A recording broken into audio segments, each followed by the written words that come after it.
les 4 évangiles que nous trouvons dans la Bible, dans le Nouveau Testament, nous parlent de Jésus qui faisait plein de choses. Vous avez remarqué que Jésus, il était tout le temps partout à la fois, en train de faire plein de choses. Sur 3 ans et demi, il a couvert tout Israël, toute cette région-là, il l'a couvert avec un message extraordinaire et il faisait des choses fantastiques d'ailleurs, et on va voir ensemble un peu ces choses-là. Alors, il y avait toujours des gens qui venaient voir ce qui se passait. Ils étaient curieux. C'était des curieux symptomatiques. Parfois, nous sommes des curieux symptomatiques. On va aller voir, ça pourrait peut-être marcher pour moi. Vous avez déjà pensé comme ça? Peut-être ça va marcher pour moi, je vais y aller, je ne risque rien. Et c'est vrai qu'on ne risque rien dans la présence de Jésus parce que quand il est là, on risque peut-être le meilleur. Waouh! Et c'est ça que Dieu veut faire. Alors il y avait plein de gens qui allaient voir et qui disaient, moi je voudrais être au bénéfice de ce que Jésus va faire. En fait, c'était un peu, comment dire, ils n'étaient pas certains que ça allait marcher ou pas. Ils se posaient la question, pour eux, peut-être qu'il y aurait quelque chose. Mais ce soir, si vous êtes venus et si des gens nous regardent parce qu'ils se disent, bon, on va regarder un petit peu ce qui se passe à l'Église chrétienne en action, eh bien, vous êtes au bon endroit. Soyez les bienvenus. Soyez les bienvenus sur notre réseau social. Merci de regarder ce que nous faisons.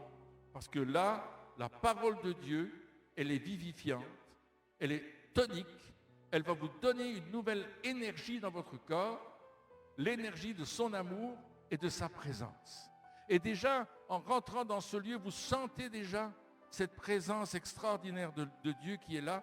La bénédiction de Dieu est là, elle est ici et elle est pour vous. Dites Amen. Et vous manquez de dire des Amen là. Il faut y aller là. Oh, oh, oh, oh. On va s'exciter un peu plus. Hein. Dieu a un cadeau pour vous. L'autre fois, j'ai reçu une annonce téléphonique et le monsieur me disait, si vous venez un tel jour, vous aurez un cadeau. Venez voir votre cadeau, venez chercher votre cadeau.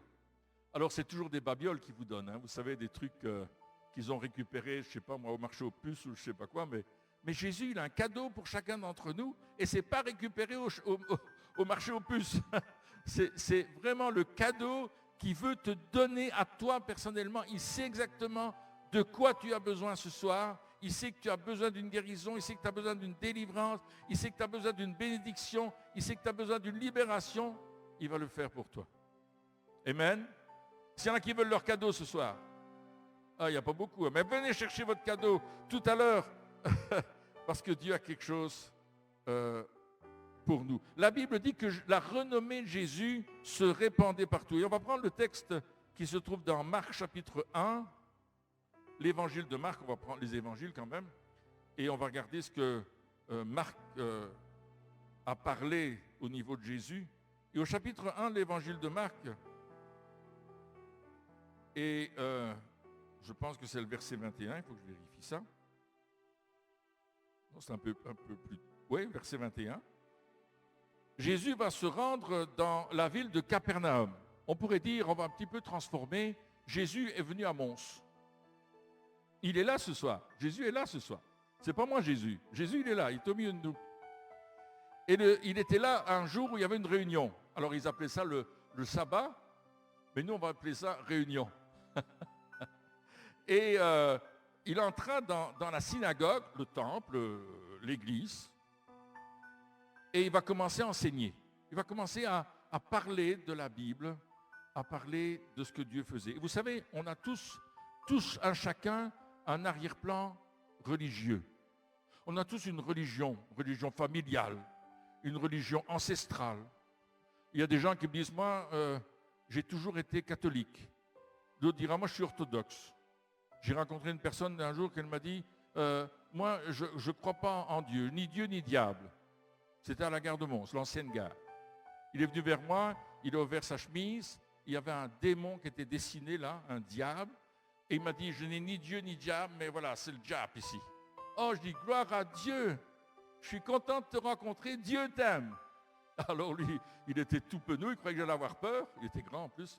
J'ai dit, viens t'asseoir, je vais te parler de l'amour de Dieu. Vous savez quoi? Il a commencé à pleurer.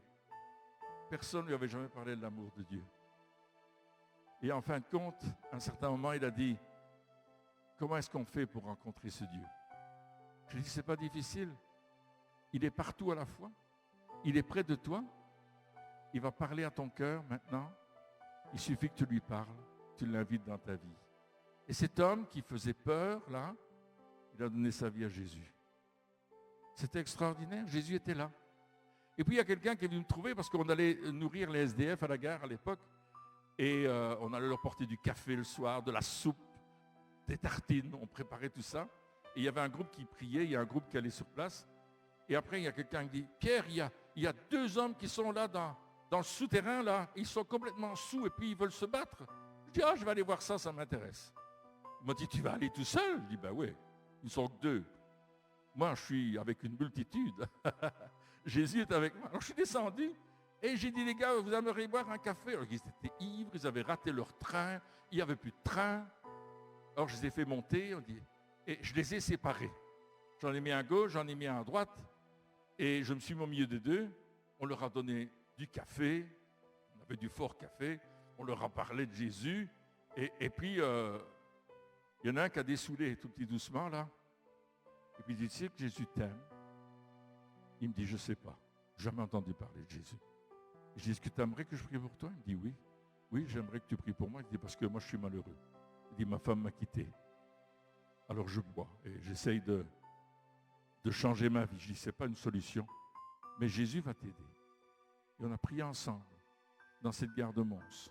Et cet homme qui roulait les mécaniques et qui voulait frapper tout le monde, tout d'un coup, il était comme un petit agneau en train de pleurer et de dire, Jésus, viens dans ma vie.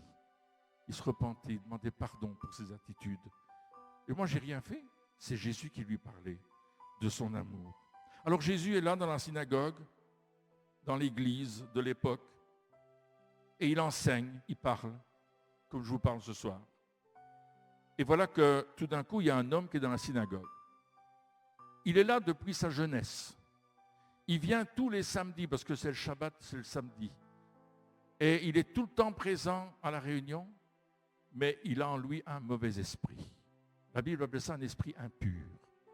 Et cet homme est possédé par une puissance qui lui fait faire des trucs pas possibles. Et quand il voit Jésus, il se met en colère, pas l'homme, l'esprit qui est en lui.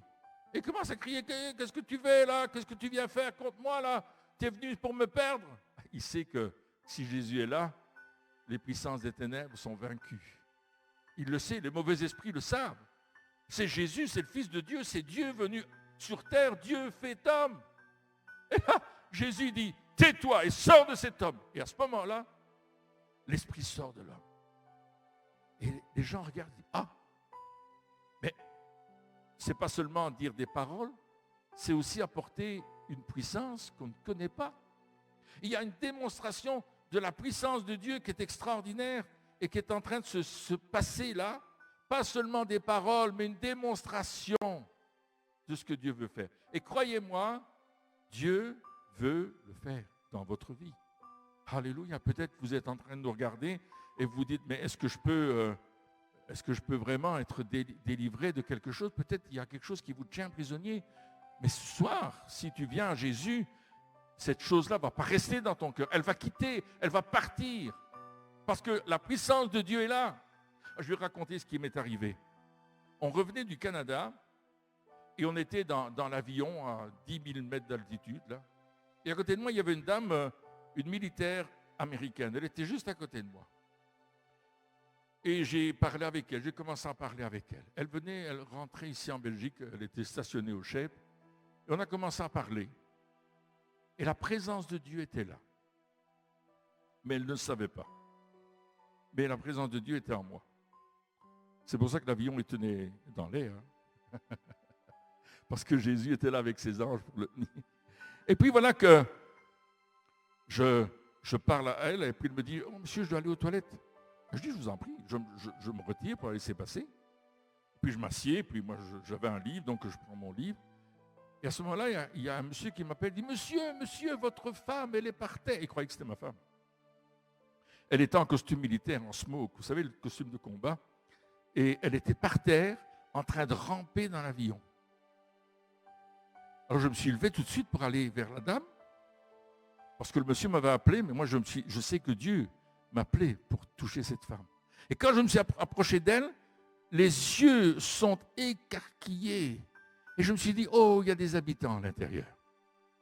Et là, je me suis agenouillé près d'elle. C'était très vite, on n'a pas beaucoup de temps. C'est étroit en avion. Je lui ai imposé les mains au nom de Jésus.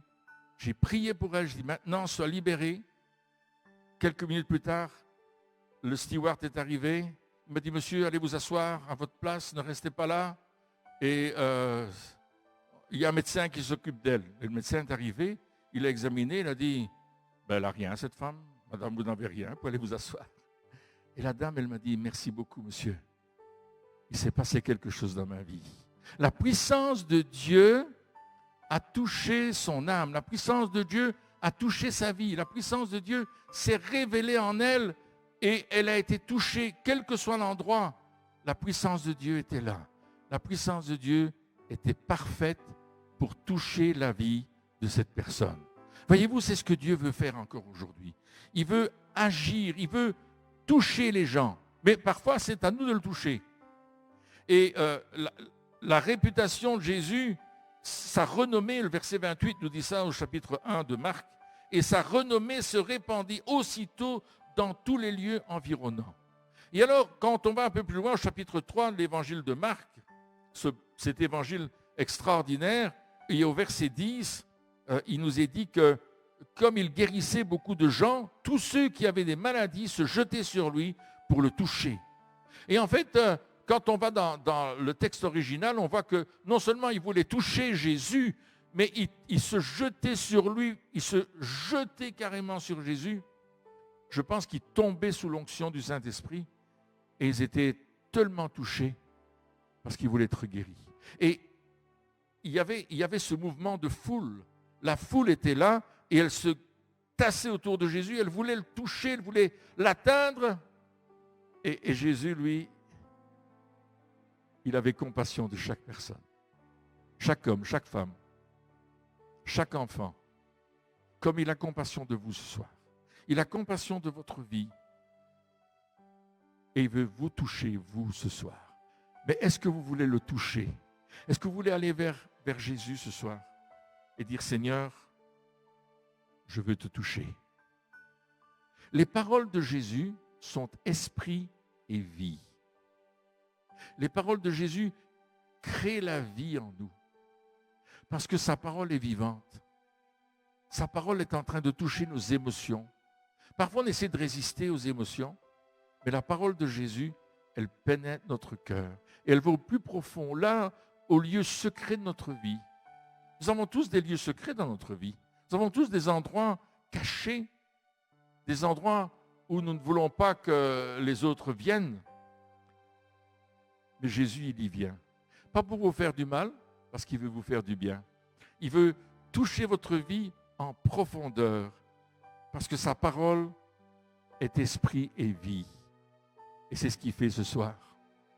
On était dans une conférence et il y avait beaucoup de gens, 300-400 personnes. Et voilà que tout d'un coup, Dieu nous donne des paroles de révélation, de problèmes que les gens avaient dans la salle. Waouh! Ça, c'était fort. Et il y avait un monsieur dans la salle qui disait, ça, c'est quelque chose d'arrangé. On a certainement convenu à l'avance ce qu'il fallait faire.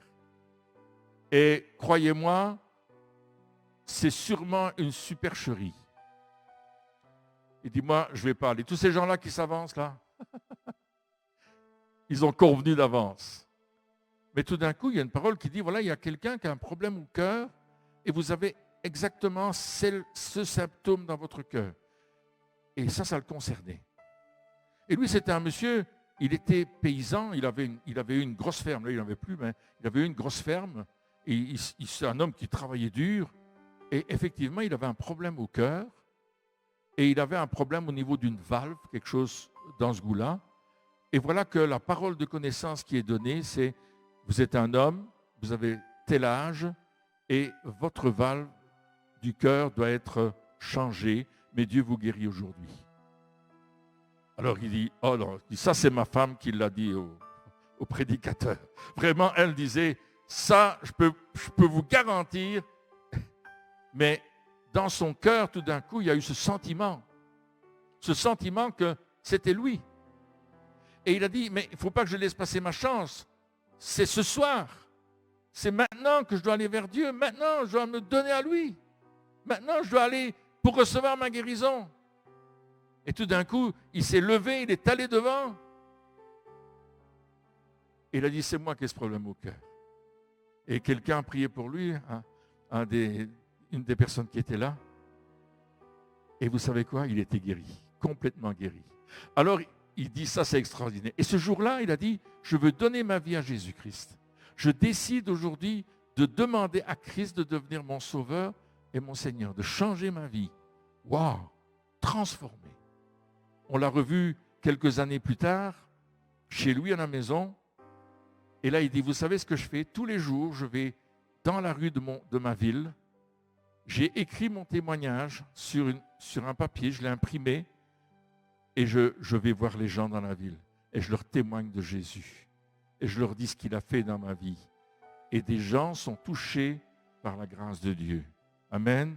Jésus a une parole qui donne la vie. Ses paroles sont esprit et vie. Et aujourd'hui, il veut guérir votre âme. Pas seulement guérir votre cœur. Je crois qu'il veut guérir le cœur. Je crois qu'il veut guérir les corps, bien sûr. Mais là, il veut guérir les âmes. Les douleurs qu'on peut avoir dans l'âme. Les blessures. Comment est-ce qu'on sait qu'on a une blessure? Moi, j'avais été blessé un jour. J'avais passé à travers une vitre. Et j'étais blessé au doigt. J'avais coupé mon doigt avec le verre. Et vous savez, pendant des années, quand on touchait mon doigt, j'avais encore mal. J'avais une blessure. Aujourd'hui, je ne le sens plus, parce que j'étais gamin quand ça m'est arrivé, mais je l'ai senti pendant des années. Alors, quand on touche cet endroit dans votre cœur, vous dites, ça me blesse. Il y a une blessure qui réapparaît. Et Dieu veut guérir ces blessures-là. Il veut que nous déposions nos fardeaux aux pieds de Jésus, parce qu'il veut fortifier notre foi et il va apporter la vie, la délivrance, tout ce qui vous oppresse, il veut l'enlever de votre vie. La guérison de vos maladies, mais aussi la restauration de votre cœur brisé. Il veut le faire. Il veut vous donner un diadème au lieu de la cendre, une huile de joie au lieu d'un esprit abattu et une huile de louange au lieu du deuil. Alléluia. C'est ce que Dieu veut faire ce soir. C'est lui qui veut le faire. Ce n'est pas un homme, ce n'est pas une religion, c'est une relation avec le Dieu vivant. Vous donnez le meilleur. Fortifiez votre foi. La Bible dit que Jésus-Christ est le même hier, aujourd'hui et éternellement. Il ne change pas. Il est là pour vous toucher ce soir. Si vous acceptez de vous laisser toucher. Parce que la Bible dit que Dieu a tant aimé le monde, il a tant aimé l'humanité, il vous a tant aimé, il m'a tant aimé, qu'il a donné son Fils unique, afin que quiconque croit en lui ne périsse point, mais qu'il ait la vie éternelle. En effet, dit la Bible, Jésus n'est pas venu dans le monde pour juger le monde, mais pour que le monde soit sauvé par lui. Wow, il est la solution. Il est la solution, il est le chemin, il est la vérité, il est la vie. Et c'est ce qu'il veut faire. Son amour fait toute la différence. Alléluia. Son amour pour toi, mon ami, toi qui nous regardes en direct, son amour pour toi fait toute la différence. Nous, souvent, on a pensé que Dieu, c'était comme un père fouettard qui allait nous frapper si on ne faisait pas les bonnes choses, qui allait nous corriger, nous envoyer la maladie. Il y a des gens qui croient que Dieu envoie la maladie pour les reprendre. Mais écoutez, vous avez des enfants là. Est-ce que vous avez l'envie que vos enfants tombent malades? Vous dites, je vais te rendre malade s'il ne t'obéit pas. Non, tu ne fais pas ça, n'est-ce pas? Tu vas aimer ton enfant. Tu vas le choyer. Au contraire, tu vas le protéger pour qu'il ne soit pas malade, pour qu'il n'ait pas de coups, pour qu'il ne soit pas abattu par telle ou telle chose. Et à l'école, si ça ne va pas, Tu ne vas pas lui dire, écoute, tu as 0, tu réussiras jamais. Vous ne dites pas ça à vos enfants, vous dites, écoute, on va travailler ensemble. Or, ils n'aiment pas trop, hein, mais on va étudier en ça. Moi, mes enfants, ils n'aimaient pas trop. Quand je leur dis, bon, on va étudier. Ils me disaient, non, non, papa, pas avec toi. Avec maman, oui, mais pas avec toi. Alors qu'ils allaient étudier avec maman. Mais après, je les faisais répéter, moi. Je dis, ah non, non, vous ne connaissez pas. On recommence. Ah non, papa, non, non. Mais Dieu n'est pas là pour nous corriger, il est là pour nous aimer. Il est là pour te toucher, il est là pour te donner ce qui est le meilleur. Par contre, le diable, oui, le diable, il existe. Il est méchant. Il est occulte. Il est terrible. Il fait du mal. Il est venu pour dérober, égorger, détruire. Il est venu pour nous faire du mal. Il est menteur. Et le père du mensonge, c'est même un meurtrier dès le commencement. Wow. Trop de gens suivent le diable. Trop de gens suivent un mauvais chemin. Trop de personnes marchent derrière les puissances des ténèbres aujourd'hui. Oui. J'ai rencontré des personnes, pas plus tard que cette semaine, qui me racontaient comment ils avaient été voir des gens qui disaient l'avenir, qui leur racontaient comment leur vie allait devenir. Ils avaient une boule de cristal, ils avaient des cartes, ils avaient le Ouija, ils avaient toutes sortes de choses pour essayer de leur dire, mais votre vie va être transformée si vous suivez ce que je vous dis. Et moi je leur dis, si vous suivez ce qu'il dit, votre vie va devenir un vrai cauchemar, va devenir un vrai enfer. Parce que le diable, il nous attire en enfer. Mais Jésus, il est venu afin que nous ayons la vie et la vie en abondance. Il veut que tu aies la vie et la vie en abondance. C'est ça qu'il veut pour toi.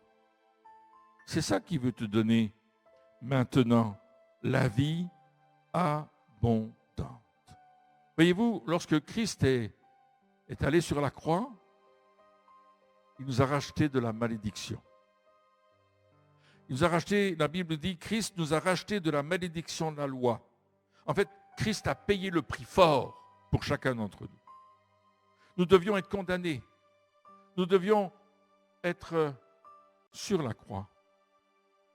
Mais Jésus a décidé de prendre notre place.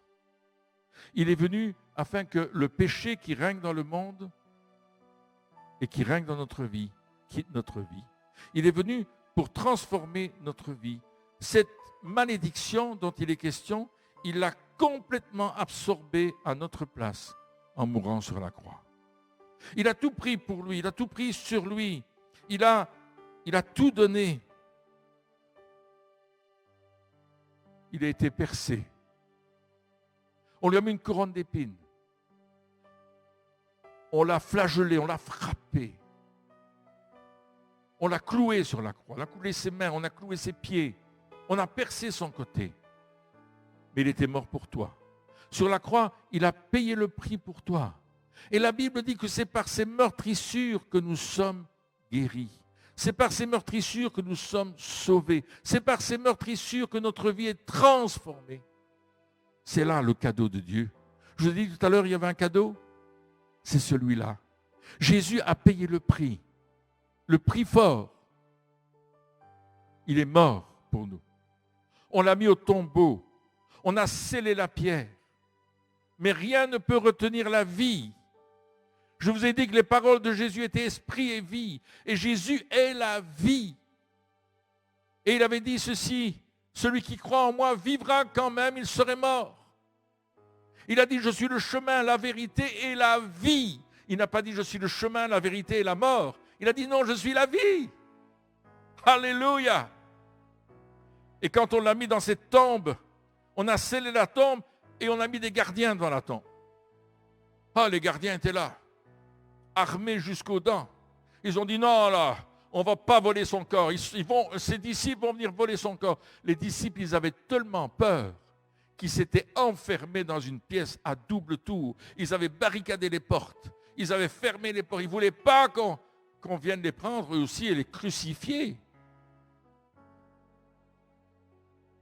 Mais le matin du 3e jour, alors que les femmes allaient au tombeau, la pierre était roulée. Et le tombeau était vide. Jésus n'était plus là. Il était ressuscité Aujourd'hui, je ne vous parle pas d'un Jésus mort, un Jésus historique, d'un Jésus d'autrefois. Je vous parle d'un Jésus qui est vivant maintenant.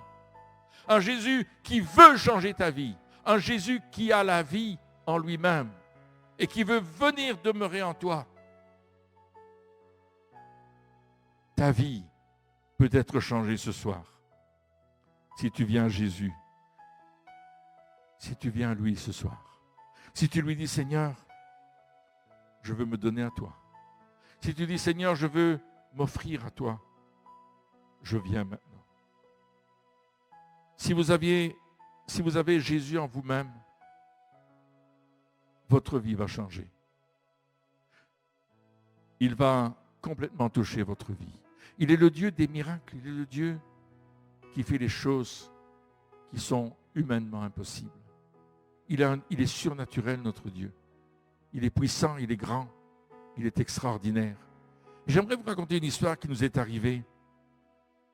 On était dans une réunion, une grosse conférence. C'était du côté de Valence. Et voilà qu'il y a une dame qui est venue demander la prière à mon épouse et moi. Il y avait bien des gens pour qui on priait. Il y avait beaucoup de prédicateurs. Et puis je lui ai demandé, mais qu'est-ce que vous voulez, madame? Elle dit, je suis sous dialyse. J'ai besoin d'un nouveau rein parce que je n'ai plus de rein. Écoutez bien, il n'y a plus de rein. Le rein ne fonctionne pas. Elle pouvait boire quelques centilitres d'eau par jour. Elle ne pouvait manger qu'une certaine nourriture. Son rein ne fonctionnait pas. Et on lui a dit, que voulez-vous qu'on prie pour vous? Un nouveau rein. Elle avait la foi ce soir-là, cette dame, que Dieu allait lui donner un nouveau rein. C'était une Algérienne, française. Et Christine et moi, on a prié pour elle. C'est dit, Dieu peut tout faire. Nous, on ne peut rien faire, mais Dieu va tout faire. Un mois plus tard, plus ou moins, on se trouve dans une église de la même région et le pasteur me dit, j'ai quelque chose à vous dire. Et on dit, pasteur, qu'est-ce qui se passe? Il me dit, vous avez prié pour une dame de mon église. Alors je dis, écoutez, on a prié pour une centaine de personnes la fois dernière dans cette région-là, donc je ne sais pas. Qu'est-ce qu'elle avait, cette dame? Son rein. Elle attendait la greffe d'un rein. Waouh! Et alors? Eh bien, son rein a repris vie. Son rein qui était mort est revenu à la vie. Son rein a commencé à fonctionner et aujourd'hui, elle n'a besoin d'aucune opération parce que son rein a repris la bonne dimension. Et la dame était là. Elle avait préparé un couscous royal. Elle a mangé le couscous. Elle a bu, elle a pris le café, le dessert et tout jusqu'au bout. Elle était complètement guérie. Le rein avait été recréé dans son corps. Jésus avait fait le miracle. Parce que mon Dieu est un Dieu de miracles. Et ce soir, il peut toucher ta vie. Il peut transformer ta vie. Il le veut.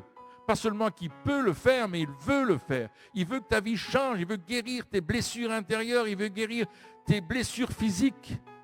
Il veut venir toucher en profondeur ta vie. C'est notre Dieu. Il faisait, on le lit dans la Bible, s'il le faisait, mais il le fait encore aujourd'hui.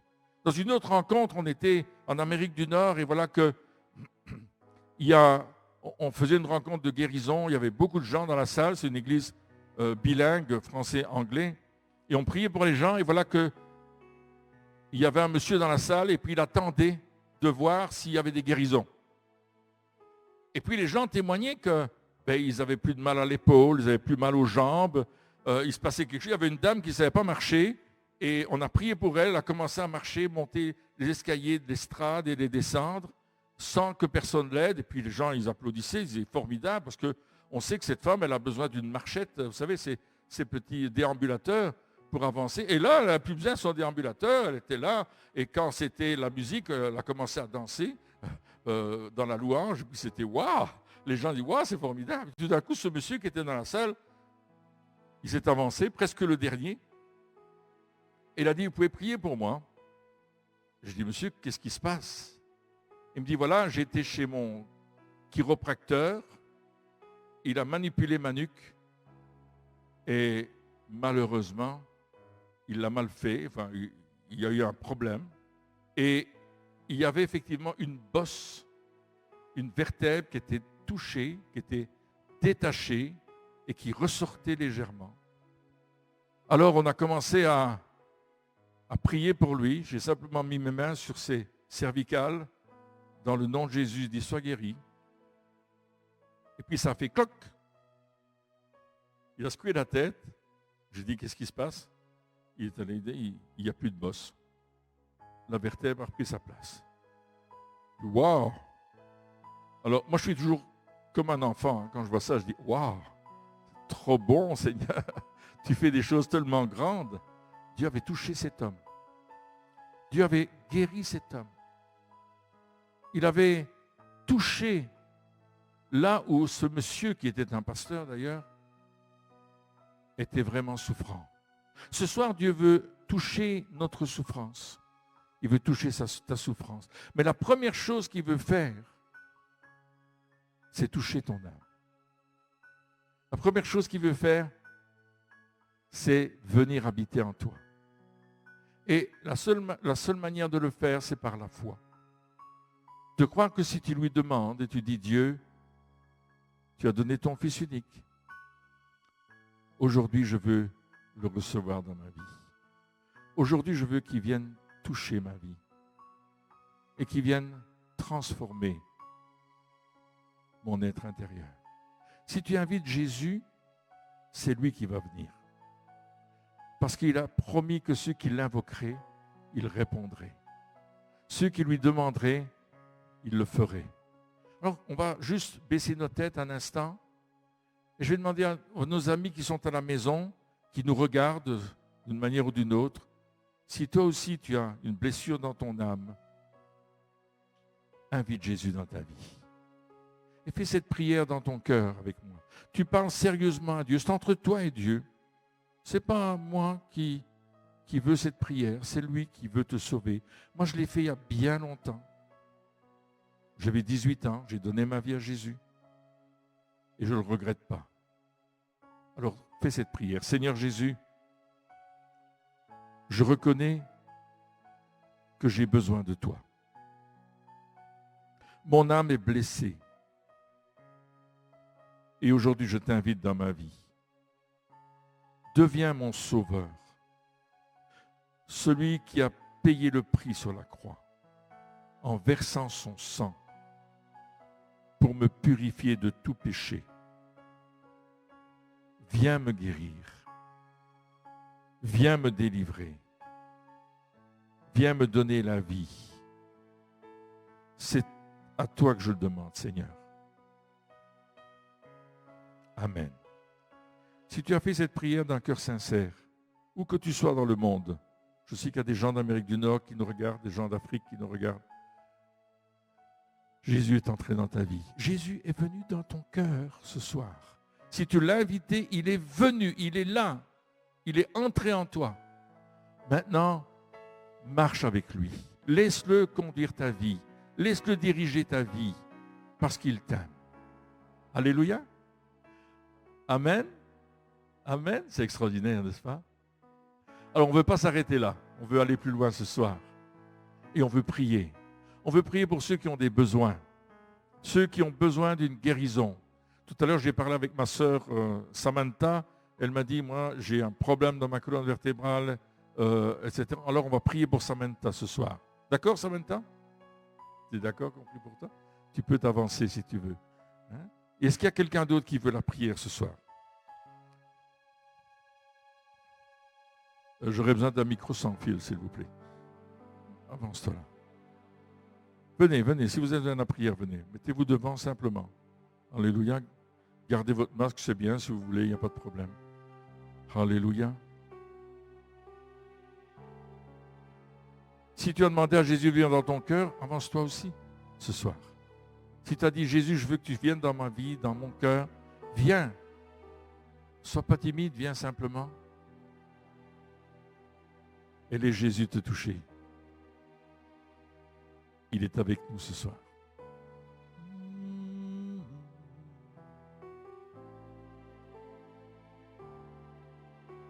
Alléluia. Oh la gloire. Oh la gloire. de ta présence.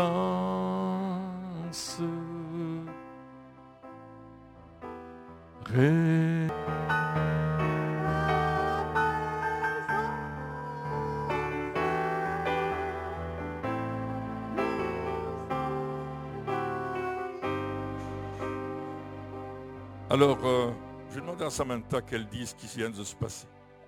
En fait, j'arrivais plus à plier mon bras tout à l'heure. Et là, je peux le plier sans problème. J'ai plus de douleur. Amen. Et la nuque.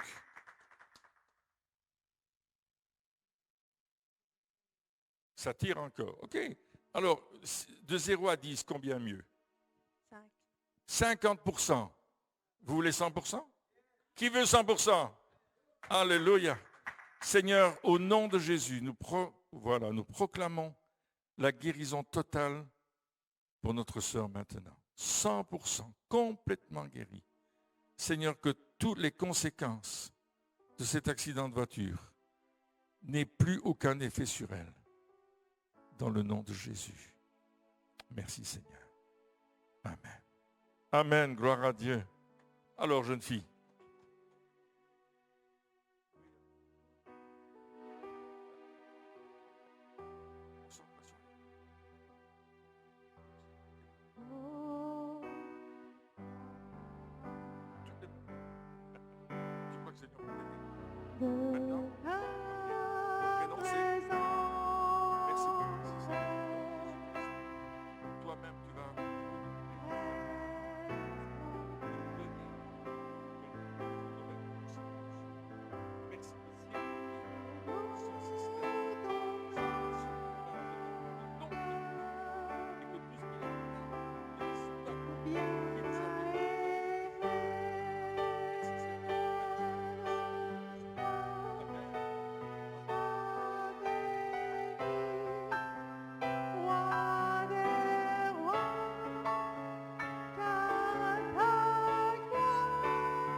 Oh, merci Jésus. Alléluia.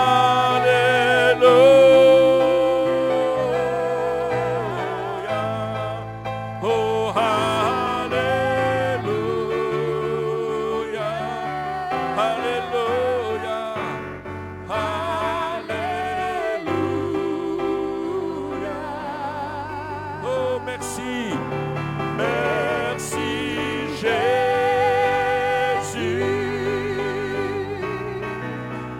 Merci Jésus.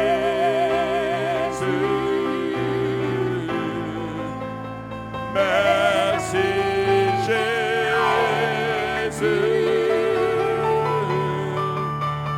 Merci Jésus. Alléluia. Alléluia. Oh, hallelujah. Yes, Lord. Oh, hallelujah. Yeah. Alléluia. On va tous s'avancer. On va tous venir devant. Venez, venez. Venez, n'ayez aucune crainte. Venez. Glory Shananati. Oh, alléluia. On va appeler un renouvellement du feu du Saint-Esprit sur vous maintenant. Kodia Shanamanande Akada. Oh, di Shanamanandai. Venez, avancez-vous, avance-toi, avance-toi. Glory, stay with you. Glory to God, Shinamana. Alléluia. Cher Saint-Esprit, viens remplir cette salle de ton feu. Alléluia. Viens nous toucher, Esprit de Dieu, Esprit Saint. Viens, touche-nous, remplis-nous. J'invoque ta présence, ta douce présence. J'invoque ton onction sur ceux qui sont ici, ceux qui sont à la maison. Tu es là, Seigneur, tu es là, Saint-Esprit. Korashita mananda yoto. Shora barakan chitaya. Oh, Rishi, tu parles dans les langues de l'Esprit. Commence à parler dans les langues de l'Esprit. Sondibirishita wakande chai. Seigneur veut nous renouveler maintenant. Il veut nous renouveler, il veut te renouveler. Shobarakande berishita barako. Irushana mananda. Koriara shashadana. Il y a un fleuve qui coule. Il y a un fleuve qui coule ce soir. Il y a un fleuve qui coule du trône de Dieu. Il y a un fleuve de vie qui est là. Oh, merci Seigneur.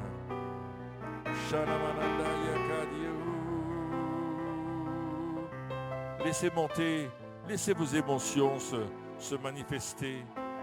N'ayez pas peur. Si vous voulez vous asseoir par terre, faites-le. Si vous voulez vous mettre à genoux, faites-le. Si vous voulez rester debout, faites-le aussi. Ça n'a pas d'importance. Seigneur, je prie que le ciel descende sur la terre ce soir encore et encore. Merci parce que tu nous envahis par ta présence. Tu nous envahis par la chaleur de ta présence, Seigneur. Par la douceur de ta présence. Tu nous aimes tellement, Jésus. Glory to God. Thank you, Lord Jesus. Merci, Seigneur, pour ce que tu fais ce soir. Tu renouvelles tes enfants, tu renouvelles les forces de tous ceux qui sont allés en rue. C'est tous ces jours.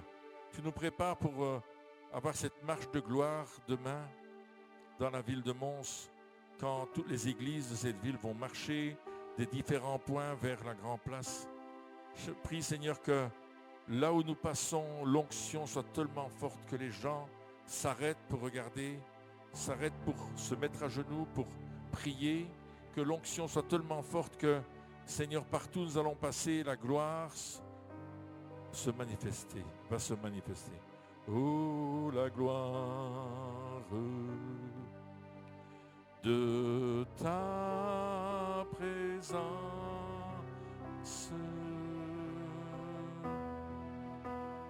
Viens splendir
merci Seigneur. Sur nous, ton temple. Oh, oh. Lève-toi, sois béni, roi des rois, car ta gloire nous remplit.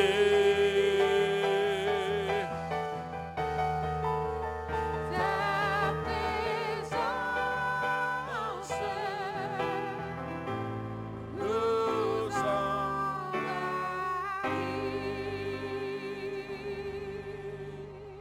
Alléluia, merci Seigneur. Merci pour cette soirée, merci pour ce que tu as fait.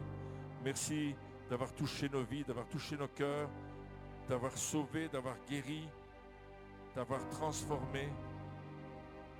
À toi toute l'honneur, la puissance et la gloire au siècle des siècles. Amen. Amen. Alléluia. Oh! Glory to God. Whoa! Whoa! Yeah! Oh! Whoa! Woo! Alléluia! Merci Jésus. Woo!